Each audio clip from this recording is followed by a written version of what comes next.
예배 드릴 때마다 우리는 이 말씀을 기억합니다.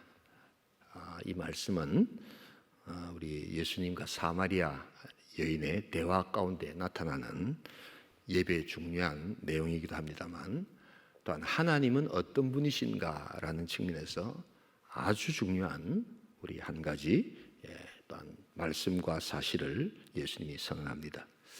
우리 하나님은 무소부재하시고 전지전능하신 이런 어떤 하나님이라는 것, 사랑의 하나님, 긍휼의 하나님이라는 것을 우리가 알지만, 또한 우리가 예배 가운데 삶을 살아가면서 기억해야 될 한 가지, 하나님은 누구신가?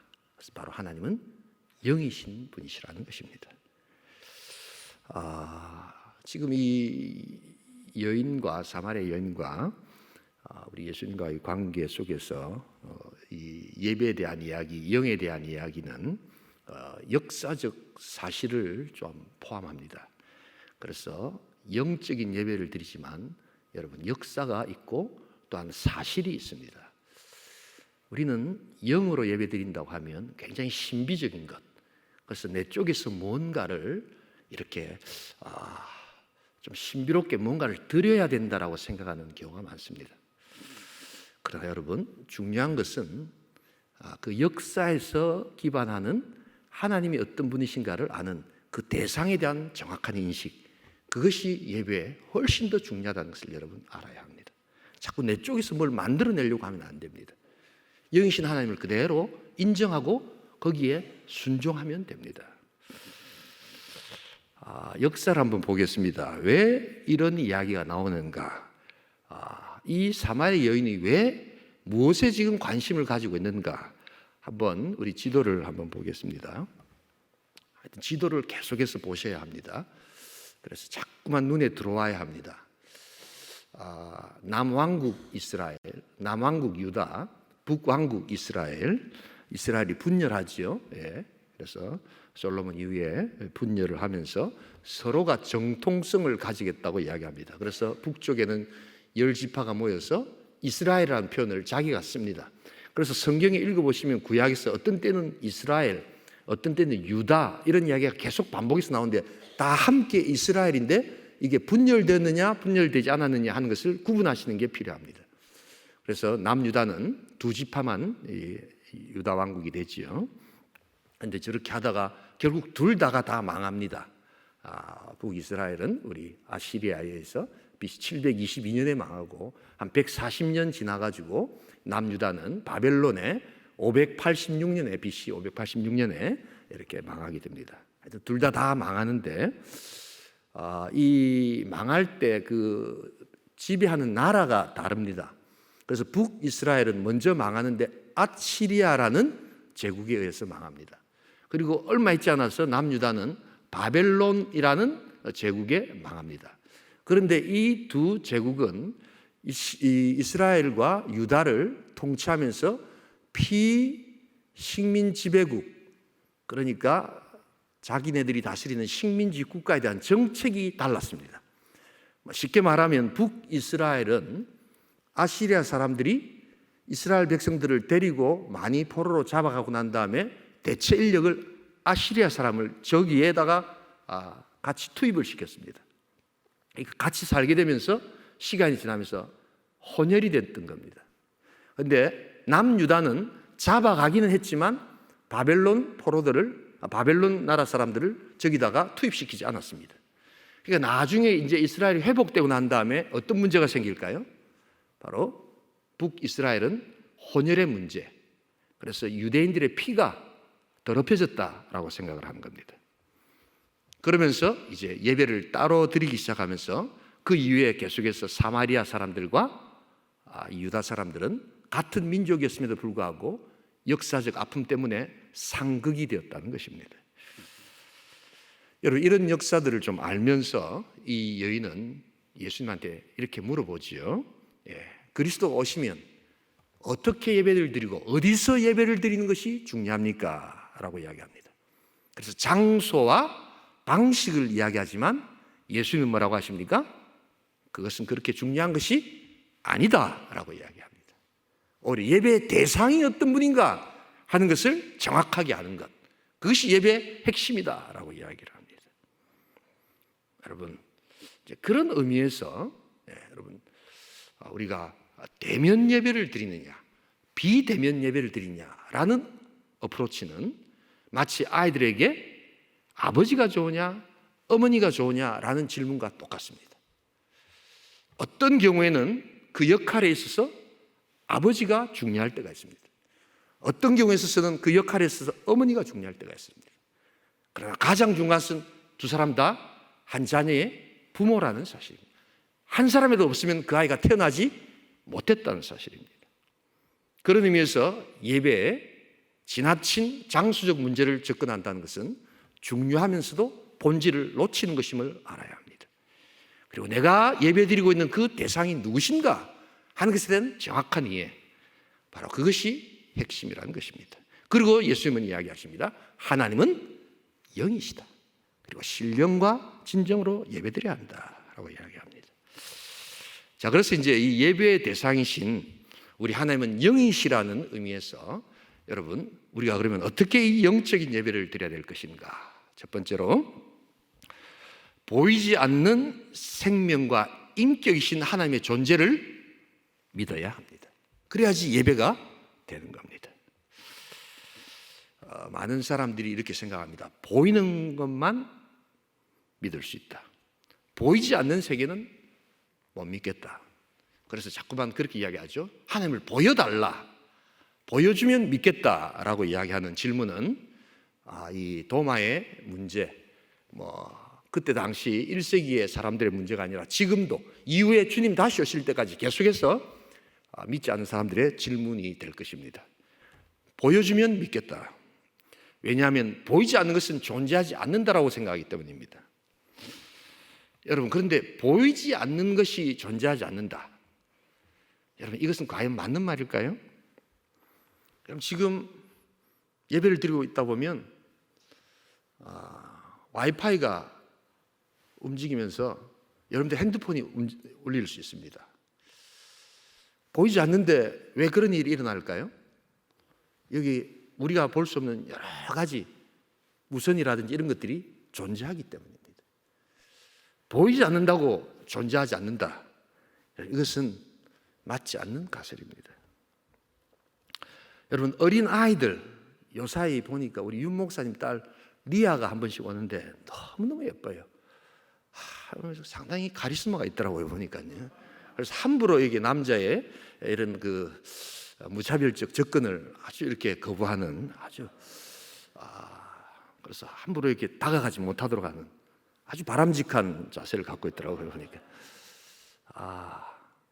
그런데 한 번씩 여러분 어린 아이들에게 똑같은 얼굴인데 두 손을 다 가리고 있다가 까꿍하면 보세요. 아이들이 좋아합니다. 근데 다시 손을 가리고 또 까꿍하면 또 좋아합니다. 또 가렸다가 또 얼굴을 이렇게 내밀면 또 좋아합니다. 왜 그렇게 계속 좋아할까요?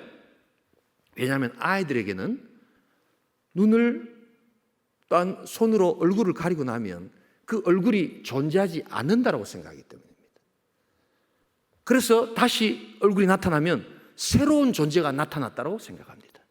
그러니까 그것에 대해서 놀라움을 웃음으로 표현하는 겁니다. 여러분, 그러나 가만히 생각해 보십시오. 어른들은 알죠. 두 손으로 얼굴을 가렸다고 해서 그 존재가 사라지는 것이 아닙니다. 그대로 있는 겁니다. 그냥 감춰져 있었을 뿐입니다. 그래서 안 보인다고 해서 없다라고 하는 것은 지극히 유아적인 사고라는 것을 여러분 잊지 말아야 합니다. 여러분, 우리가 영으로 예배 드린다고 할 때 이 기본적인 전제가 안 돼 있는 사람들이 있습니다. 그럴 때 예배는 하나님께 드려지지 않습니다. 보이지 않기 때문에 그분은 존재하시는 겁니다. 그걸 믿는 겁니다. 그러나 이것은 계속해서 오늘날에도 과거에도 미래에도 보이지 않는 것을 믿어서는 안 된다라는 문화나 사상이나 여러 가지 공격들이 우리를 또한 계속해서 찾아온다는 것을 잊지 말아야 합니다. 이것과 관련돼서 오늘 잠깐 영화 이야기를 좀 하겠습니다. 최근에 제가 이렇게 세상적으로 유명한 영화 같은 건 꼭 한 번씩 봅니다. 그래서 좀 기독교와 관련된 이런 내용들을 이렇게 유심히 살펴보는데요. 미나리라는 영화를 여러분 아실 겁니다. 그래서 우리나라 정말 귀한 여배우가, 또 나이가 많으신 여배우가 세계적인 오스카상을 받았고, 그분의 어떤 그 영어와 입담이 전 세계를 이렇게 들었다 놨다 하면서 한국 사람들이 문화의 우수성 이런 것들을 자랑하고 하는 이런 모습을 보았습니다. 참 반가운 일이고 즐거운 일이지요. 제가 그런 그 수상에 대해서 이렇게 부정적이거나 그것을 이렇게 거부하고 싶은 마음은 없습니다. 그러나 그럼에도 불구하고 신문이나 그 어디에도 이야기하지 않는 한 가지 우리 믿는 자들이 알아야 될 것이 있습니다. 이 영화는 지극히 반기독교적인 아주 위험한 영화라는 것을 여러분 아셔야 합니다.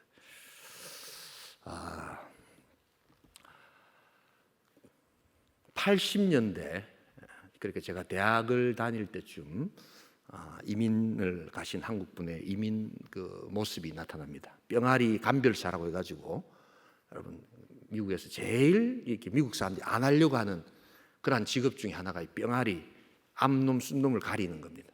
근데 제일 안 하려고 하기 때문에 거기에 가면 빨리 영주권을 줍니다. 그래서 수많은 우리 미국 한인들이 이 뿅아리 감별을 통해서 영주권을 받았습니다. 미국에는 시민권 받는 것보다 영주권 받는 것이 훨씬 어렵고 더 중요합니다.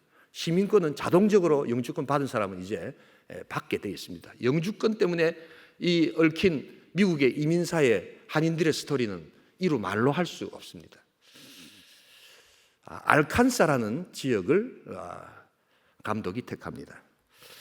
여러분, 알칸사는 보시면 미국의 제일 중앙에 있는 조그만 주입니다. 빌 클린턴 대통령이 태어났던 그런 주입니다. 미국에는 요소요새 큰 나라이기 때문에 굉장히 이단들이 많습니다. 그런데 그 영화에 나오는 아주 기독교의 독특한 형태를 띠는 사람들이 마치 전체 기독교인 것처럼 그 영화는 그렇게 소개합니다. 그러나 여러분, 미국에는 많은, 한국에도 이단들이 있듯이 미국에도 기독교 이단들이 있는데 그것을 집중적으로 소개를 합니다. 그리고 그 알칸사에 있는 그 기독교를 믿는 사람들은 이렇게 뭔가 율법적으로 꽉 매여서, 그래서 이렇게 나무 십자가를 들고 그냥 차를 타라고 해도 그걸 거절하고 이렇게 가는 이런 미국인의 모습. 그리고 뭔가 이렇게 집에 와가지고 귀신을 쫓아내면서 이렇게 귀신을 쫓아내는 이런 어떤 뭔가 이렇게 좀 현대 문명과는 동떨어진, 그래서 기독교 신앙은 굉장히 재미없고 지겹고 이런 어떤 분위기를 가득 그 장면에 채웁니다. 배경이 굉장히 편협합니다. 미국은 그런 것만 있는 게 아니거든요. 정말 멋있게, 정말 하나님 정말 뜨겁게 찬양하면서 정말 멋있게 살아가는 많은 크리스찬들이 있는데 그걸 하나 딱 집중적으로 이야기를 합니다. 그리고 이것을 보편화시킵니다. 그리고 율법주의적이고 뭔가 아주 비상식적이고, 그리고 또 뭔가 이렇게 방언을 하면서 이상한 행동을 하는 이런 모습을 자꾸만 강조합니다. 그 영화를 보고 있으면 기독교라는 것은 저런 형태이구나 라는 것을 심겨줍니다. 그러면서 반대로 미나리와 같이 어디를 심어놔도 쑥쑥 잘 자라고, 그 이름 모를 그 시냇가 옆에서 씨만 뿌렸는데 그 땅을 디디고 일어서서 자라나는 그 미나리처럼 인본적이고, 우리 참 이민자들이 그 고통을 이겨낸다는 이런 주제를 기독교와 대비해서 강력하게 이야기를 합니다. 많은 사람들이 거기에 감동을 받습니다. 우리 이민자들이 고생했구나. 기독교라는 것은 정말 이상한 것이구나. 이러면서 자기도 모르는 사이에 그렇게 세뇌를 받습니다. 여러분, 세뇌는 교회에서 시키는 것이 아닙니다. 악한 문화와 마귀와 사탄들이 시키는 것이라는 것을 여러분 알아야 합니다. 이러면 아멘이 한번 나와야 되는데 가만히 계시네요. 여러분, 교회에서 세뇌를 시키는 것이 아닙니다. 교회 안에 있는 크리스찬들조차도 교회 가면 세뇌를 시킨다라고 하는데, 세뇌는 사실이 아닌 것을 사실이라고 우겨 집어넣는 것을 세뇌라고 합니다. 성경은 참이요 사실인 줄 믿습니다. 사실을 그대로 받아들이는 것은 결코 세뇌가 아니라 습득이요 학습이요 은혜입니다. 어린 아이가 있습니다.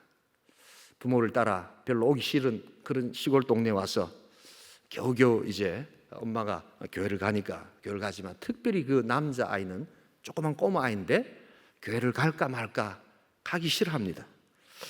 그리고 아이에게 좀 문제가 있습니다. 잠만 자면 오줌을 자꾸 쌉니다. 그래서 자기도 고민이 됩니다. 삶에 처음으로 만나는 그 아이의 인생 고민이지요. 그런데 이제 그 유명한 할머니가 등장합니다. 우리네 할머니. 그래서 그 윤여정 씨가 그 역할을 하지요. 그런데 그 할머니가 지속적으로 그 아이한테 주입을 시키는 말이 있습니다. 그것이 무엇입니까? 보이지 않는 것은 위험한 거다. 보이는 게 보이지 않는 것보다 훨씬 낫다. 그래서 숨어 있는 것을 찾으면 그것이 훨씬 위험하다. 그래서 네 오줌 싸는 것 꿈에서 나타나는 것이 아니라 네가 오줌 싸는 걸 그대로 딱 정면으로 바라보고 아침에 딱 일어나면 오줌 싸는 게 나아.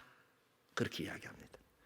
그 아이가 그렇게 하니까 정말 아침에 일어났는데 어느 날 오줌을 안 싸는 겁니다. 보이지 않는 것을 믿는다는 것, 이것은 굉장히 위험한 짓이구나. 그래서 보이는 것만 봐야 되는구나. 그래서 미나리처럼 어디다 숨겨놔도 막 자라는 그런 생명력 있는 그 땅의 생명력을 믿어야지, 보이지 않는 것. 그래서 십자가를 이상하게 지고 이상한 방언을 하고 퇴마를 하고 믿지 말라는 소리보다 더 위험한 소리, 바로 그것이 그 여인의 입에서, 그 할머니 입에서 퍼져 나옵니다. 할머니가 화투를 치면서 아이에게 화투를 가르쳐 줍니다. 자꾸만 비와 똥을 자꾸만 보여줍니다. 거기에는 암시가 있습니다.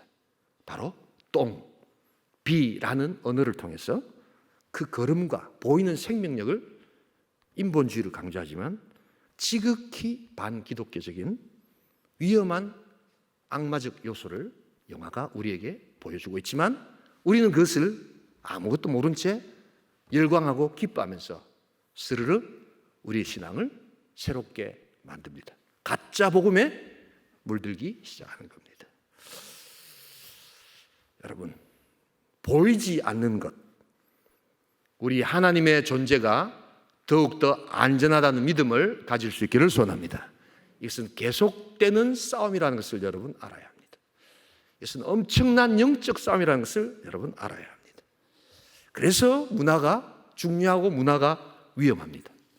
아이들한테 아무리 주일학교 교육을 열심히 시켜도 이런 영화를 한번 딱 보고 나면 그 아이들의 신앙이 와르르 무너질 수 있다는 점에서 여러분, 우리는 이 믿음을 지켜나가는 것이 얼마나 이 시대에 강력한 영적 싸움인가 하는 것을 교사들과 또한 우리 크리스찬들은 알아야 한다는 것입니다. 보이는 것이 안전한 줄 믿습니다. 이 믿음을 가져야 합니다.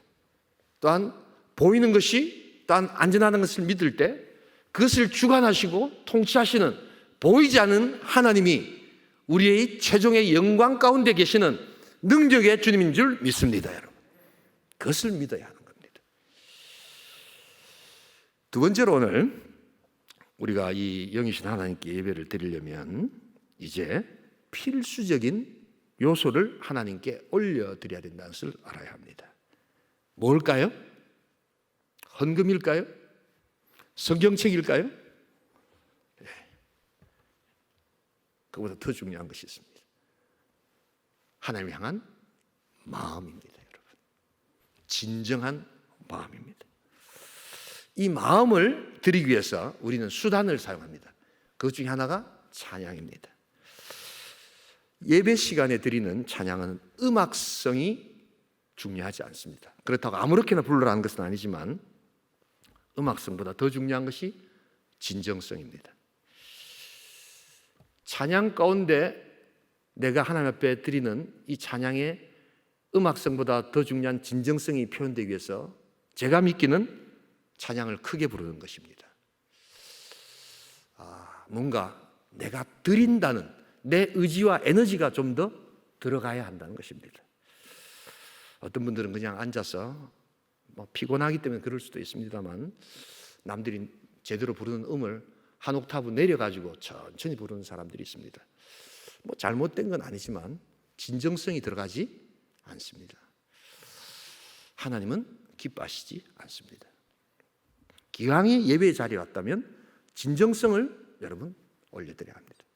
누가 보고 안 보고의 문제가 아니라 바로 영이신 하나님 앞에 예배 드린다는 것을 여러분 뜻합니다. 그래서 예배는 하나님 앞에 드리지만 우리가 어떤 자세로 드리냐에 따라서 그 예배는 연락될 수도 있고 연락되지 않을 수도 있다는 것을 알아야 합니다. 이것은 구원의 문제와는 다른 것입니다. 이것은 진정성의 문제라는 것을 여러분 알아야 합니다. 또한 기도할 때 아멘의 마음이 있을 수 있기를 소원합니다. 아멘은 화답하는 겁니다. 저도 그렇게 생각합니다. 저도 동의합니다. 저도 그 마음을 그대로 같이 받기를 원합니다. 그래서 그 아멘 소리와 함께 우리 공동체 예배가 한 하나님께 올려드리게 될 줄 믿습니다. 여러분, 그것입니다. 그래서 여러분 크게 아멘 안 하셔도 됩니다. 그 소리 자체가 상대방에게 또한 번잡함과 번거로움과 피해를 준다면 해서는 안 되겠죠. 그러나 마음속에서라도 단 작은 그 음성으로라도 아멘의 언어를 사용하실 때 예배는 하나님께 올려드립니다.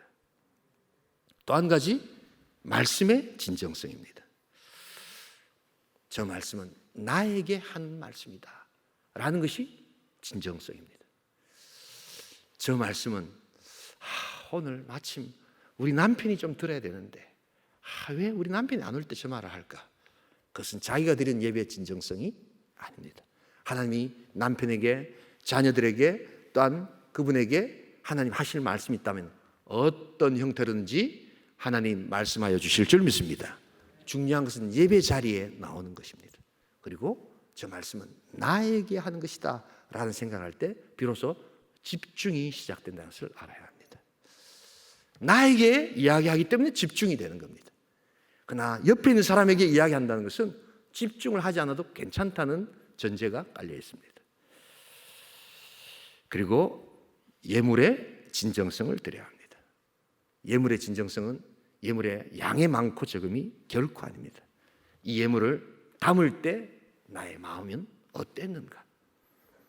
그래서 할 수 없이 혹시 남들이 보는데 내가 이제 장로 피택을 받았는데 권사 피택을 받았는데 저렇게 하는데 내가 또 내야 되지 않겠나? 여러분, 이런 마음들이 불편하기 때문에 여러분 무엇이 생겨났느냐? 바로 들어오면서 헌금을 드립시다 라고 하는 것이 생겨난 겁니다. 여러분, 기독교 전통에서, 우리 개혁주의 전통에서 예배 시간에 들어오면서 예물을 드리는 것은 기독교 전통이 아닙니다. 예물을 드리는 것은 예배 안에서 드리는 것입니다. 하나님 말씀이 선포되고 난 다음에 그 말씀의 선포에 대한 반응으로서 직접 우리가 드리는 예배의 전통이지만 한국교회는 남을 의식하는 바로 그것 때문에 모든 사람들이 저런 방식을 즐겨합니다. 아무도 안 본다는 것이지요. 그러나 여러분, 예배는 하나님 앞에, 예물은 하나님 앞에 드리는 것이라는 것을 여러분 기억할 수 있기를 소원합니다. 수천 명이 본다 할지라도 내가 드리는 것은 하나님 앞에 드리는 것이요, 아무도 보지 않는다 할지라도 내가 드리는 것은 하나님 앞에 드리는 것이라는 것을 기억할 때 여러분, 예배 가운데 드려지는 예물이 있어져야 합니다. 영이신 하나님께 우리가 예배 드릴 때 이제 인간의 도구와 관련되어서 준비가 있지만 이제 가장 중요한 여러분 스스로가 준비하셔야 될 중요한 두 가지 마음이 있습니다. 첫 번째가 회개하는 마음을 예배 시간에 들고 오셔야 합니다. 예배한다는 것은 영이신 하나님께 예배하는 것이지만 오직 하나님만이 해주실 수 있는 것, 우리의 죄를 사해 주시고 우리의 죄를 또한 씻게 해주시고 용서해 주시는 하나님의 능력을 의지하게 될 줄 믿습니다. 그래서 회개하는 마음을 가지고 와야 합니다. 목사님, 회개했는데 또 죄짓고 회개했는데 또 죄짓고 너무 미안해서 어떻게 할까요? 더 나오셔야 합니다. 그런데 우리는 많은 경우에 그렇게 이야기하신 분들의 끝을 보면 미안해서 교회를 안 나옵니다. 예배를 안 나옵니다. 그래서 정말 안 나오면 죄를 안 짓게 될까요? 그렇지 않습니다. 죄 짓고 회개하고 죄 짓고 회개하지만 그것이 반복되는 것은 전적인 하나님의 은혜라는 것을 여러분 알아야 합니다. 그래서 우리는 회개의 마음을 들고 하나님 앞에 나오는 겁니다. 그리고 또 한 가지 감사의 마음을 들고 나오는 겁니다. 여러분, 그래서 예배할 때 그냥 발걸음을 자동적으로 옮기는 것도 중요하지만 적어도 한 번쯤은 내가 어떤 회개의 제목을 들고 가는가, 어떤 감사의 제목을 들고 가는가를 영이신 하나님 앞에 우리가 드릴 수 있어야 합니다. 여러분, 이런 마음을 가지고 예배드리기 시작할 때 나타나는 중요한 현상이 하나 있습니다. 그것은 바로 영이신 하나님께서 우리 안에 임하시고 역사하셔서 기쁨이 오기 시작한다는 사실입니다. 이것은 정말 세상이 줄 수 없는 놀라운 기쁨입니다. 그래서 여러분, 예배를 온전히 한번 잘 드리고 나면 얼마나 마음에 기쁨이 있는지 모릅니다. 박장대소 하지 않는 그런 어떤 기쁨일 수도 있습니다. 그러나 내 마음 가운데 잔잔하지만 정말 그 어느 누구에게도 말할 수 없는 깊은 스스로 만족해하는 감사와 기쁨, 여러분, 이것이 하나님 주시는 예배의 놀라운 축복입니다. 여러분, 그래서 예수를 잘 믿는다는 것, 그것은 다른 것이 아니라 내 마음 가운데 항상 잔잔한 기쁨이 넘쳐나는 것. 그래서 때로 고난이 오고 때로 고통이 오지만, 그래서 눈물이 있고 탄식이 있고 아픔이 있지만 하나님 앞에 나와서 그 모든 것을 다 풀어헤칠 때 영이신 하나님께서 이것을 보신다는 이 믿음이 있을 때 놀라운 자유함이 있게 될 줄 믿습니다. 여러분, 보이는 것에 너무 집중하지 마십시오. 보이지 않는 것, 바로 영이신 하나님 앞에 집중하십시오. 이 보이지 않는 하나님, 영이신 하나님 앞에 예배드린다고 할 때 어떤 사람은 이것이 굉장히 불편할 수 있습니다. 왜냐하면 사람들은 모르지만 내가 알고 있는 뭔가가 있거든요. 그걸 하나님께서 보고 계신다고 할 때 이게 참 불편합니다. 그러나 바로 그것을 하나님은 내어놓으라고 말씀하십니다. 그걸 받아주시겠다고 말씀하십니다. 또 어떤 사람은 보이지 않는 영이신 하나님께 예배함으로 굉장한 자유함을 누리는 사람이 있습니다. 때로 사람들이 오해하고 사람들이 그 본 것만을 가지고 사람 자신을 판단하고 이해하지 못하고 또한 외롭고 고독한 나만의 어떤 깊은 영적인 상처. 그런데 영이신 하나님은 그 모든 것을 보아주실 줄 믿습니다. 결과 가지고 따지지 않는 겁니다. 그러나 진행 과정에서 나타나는 하나님을 향한 우리의 자세, 하나님 그것을 가지고 기뻐해 주신다고 생각할 때, 비록 결과가 좋지 않다 할지라도 하나님은 그 과정을 내가 어떻게 했는가를 아시기에 하나님은 우리에게 칭찬해 주시고 격려해 주시는 겁니다. 이번 우리 직분자 선거를 통해서 우리는 성령께서 일하시는 것이 무언가를 우리가 목도하고 있습니다. 교회의 영이신 하나님이 어떻게 역사하시는가를 우리는 보고 있습니다. 내가 하지 않아도 성령이 하시도록 내어드리면 성령께서 이끌어 가신다는 것을 우리 지혜의 모든 총합보다도 훨씬 더 지혜로우신 하나님의 지혜가 있고 우리의 능력의 총합보다도 훨씬 더 능력이신 성령께서 일하신다는 이 믿음을 가질 때 하나님께서는 우리에게 참된 자유와 능력을 다하여 주실 줄 믿습니다. 여러분, 자꾸만 내가 하려고 하니까, 자꾸만 우리가 하려고 하니까 염려가 되니까 또 이야기하게 되고, 또 이야기하는 게 좋은 결과를 나타내느냐? 여러분, 그렇지 않습니다. 자녀들한테 부모가 염려가 되니까 자꾸만 아이들한테 염려라는 이름으로, 사랑이라는 이름으로 이야기하지만 그것은 아이에게 엄청난 상처로 다가옵니다. 이거 해라, 저거 해라, 엄마가 너 사랑하니까 그렇지 않느냐라고 하지만 실제로는 사랑이 아니라 불안입니다, 여러분. 성령께서 저 아이에게 역사하시도록 내어드리지 못하기 때문입니다. 여러분, 성령님께 맡기십시오. 성령님께서 일하시도록 자꾸만 내어드려야 합니다. 여러분, 이걸 훈련하셔야 합니다. 그냥 내가 하지 않으면 불안해서 견디지 못하는 그러한 하나님의 공동체를 향하여 하나님 말씀하십니다. 내가 영으로, 내가 하나님으로 너희 교회에 있다. 믿으시면 아멘 하시기 바랍니다. 내가 하나님으로, 영으로 너의 가정에 있다. 내가 영으로, 하나님으로 너의 인생 가운데 있다. 하나님은 영이시기 때문에 용서 못하실 일도 없고, 다 풀어놓고 우리가 하나님 앞에 내어놓으면 그 모든 근심, 염려가 사라지는 것, 이게 바로 영의 역사의 능력이라는 것을 잊지 말아야 합니다. 여러분, 자꾸만 영적인 예배를 드린다고 해서 내가 어떤 영적인 것을 만들어내려고 하시면 안 됩니다. 여러분, 그래서 신비로운 방언을 하고 뭔가 내가 신비로운 어떤 행동을 취할 때, 여러분, 그게 하나님께 받아들인다고 하는 것이 영지주의 이단의 모습입니다. 우리 있는 모습 그대로를, 우리의 진정한 마음을 영이신 하나님 앞에 그대로 올려드리면 됩니다. 그러면 하나님께서 역사하십니다. 여러분, 이 기쁨을 누릴 수 있기를 소원합니다. 이 반복되는 예배 역사 가운데 우리의 영은 새롭게 됩니다. 그리고 육신도 건강하게 됩니다. 이 반복은 결코 지겨운 반복이 아니라 새로운 창조적 반복이라는 것을 여러분 알아야 합니다. 영이신 하나님을 바라보십시다. 그리고 영이신 하나님을 찬양하십시다. 우리 하나님 앞에서 하나님의 능력 가지고 이 영의 능력을 하나님 앞에 올려드리고 체험하시는 복된 공동체, 복된 성도 될 수 있기를 주님의 이름으로 축복합니다. 우리 시간 한번 기도하기를 원합니다.